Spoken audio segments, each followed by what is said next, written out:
If you've been looking at the Atlantic lately, you probably think the hurricane season is a bit of a snoozer with only 4 named storms so far, none of which have strengthened into a hurricane.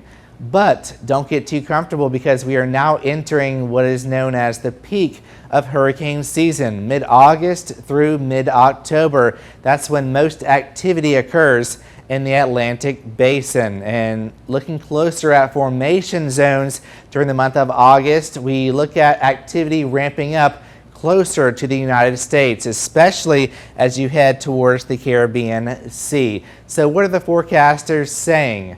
Well, we are continuing to call for an above average hurricane season. However, the numbers have shrunk just a little bit closer to that average number. But of course, it only takes one storm to make the hurricane season bad.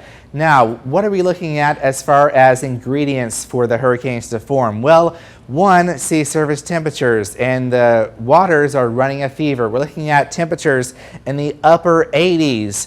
Remember, you only need 80 degrees for a formation. So this is bath water, ripe for hurricane formation.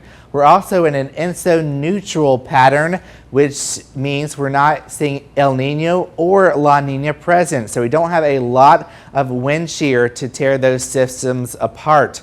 We also have an active West African monsoon, which means we have a lot of tropical waves that are entering the Atlantic, developing into tropical systems. And of course, we're going to be monitoring that as we get closer to the peak of hurricane season, which is September 10th.